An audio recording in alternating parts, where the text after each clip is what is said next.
Early in 1977, nurses employed at the public hospital in Wetteren, Belgium, began comparing notes on curious events in the 38-bed geriatric ward.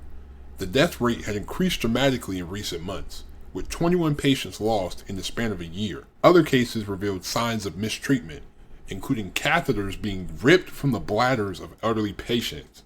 The nurses started keeping a log, and eventually, all fingers pointed to 44-year-old Sister Godfrida, a Josephite nun who was the mother superior of the geriatric ward. Born Cecile Bombeek, the product of a rigid Catholic home, Sister Godfrida adopted her religious name after joining the Apostolic Order of St. Joseph. In 1976, the aftermath of brain surgery left her addicted to morphine and cocaine, and she would go to great lengths to feed this addiction. Welcome to History's Biggest Villains.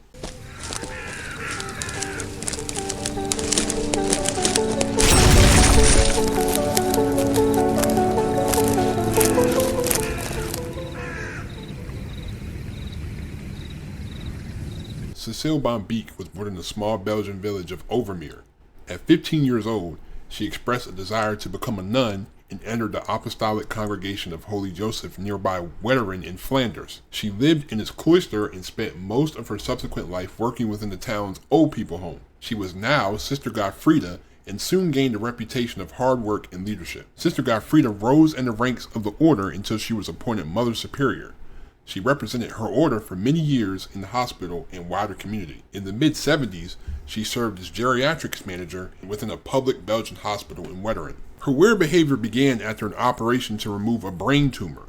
Although the operation was a success on the outside, her colleagues noticed that strange behavior had started shortly after she recovered from her surgery. When they later investigated her case, local police consulted neurological specialists who advised them that in some cases personalities can shift after a brain operation. After her surgery, Bombeek had been given morphine to ease her pain. She became addicted and was fixated on obtaining money to get the drug. In addition, she had a sexual relationship with both a retired priest and another nun. And you have to think about how rigid that these Catholic religions are. And the fact that you're not only sleeping with a member of the clergy, but also you're having a lesbian relationship and you're in the church, that's a really big conflict of interest. In the time, through work of the other nuns, it was discovered that she was looting the savings and personal property of her aged patients, embezzling more than $30,000 in a year's time. This money went towards her drug addiction and lavish dates with her many partners. On January 16th,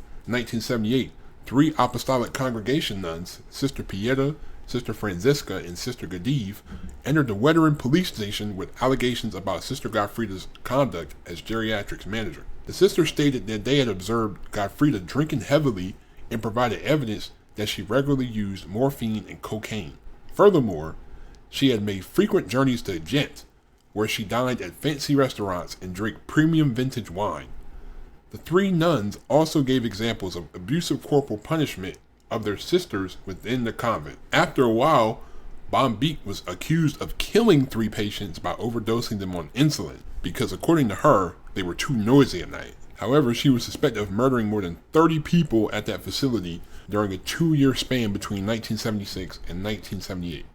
As well as these alleged homicides, she was also accused of repeated acts of torture, ripping catheters out, and other abusive behaviors. More seriously than this, the 3 nuns disclosed that Bombeek had also murdered 87-year-old Maria van der Gust, a diabetic that was killed through an insulin overdose, which included a severe hypoglycemia attack. Once she had killed Mrs. van der Gust, Bombeek had used her money and jewelry to finance her expensive expeditions to Ghent. While the autopsy didn't reveal elevated levels of insulin in Miss van der Gust's body, Bombeek confessed to her murder. She had also killed Peter Digman, 82, and Leon Mayhofer, 78, also diabetics with similar insulin overdoses in 1977. But she said to police that she did it sweetly, she insisted, and none of the 3 had suffered. Dr. Jean-Paul Decourt, a member of the hospital's governing board, said it could just as well be 30 people as 3. Belgian police formally charged the nun with 3 murders. Meanwhile, a judge ordered crews into the graveyard to exhume not only the bodies of the 3 patients that she admitted to killing, but also those of 2 other possible victims. While police awaited the autopsy reports they needed before they could add any more murder charges, embarrassed Catholic authorities pondered a list of improprieties that violated most of the remaining commandments and included several deadly sins as well. In March 1978, she was committed for psychiatric observation to determine her fitness for trial. After the observation, Bombeek was found incapable of facing trial due to insanity. She was committed to a psychiatric institution. She lived the rest of her life pretty much hidden from the public eye. She did pass away in 2019 at a care center in St. Joseph, Wetteren. She was 86 years old.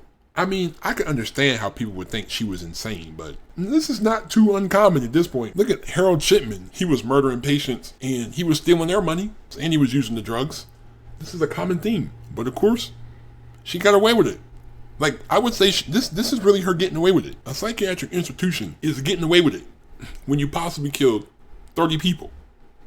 Definitely getting away with it. This is just crazy. Like someone like a nun, like someone who dedicated their life to helping people, someone as devout, would do something as crazy as that.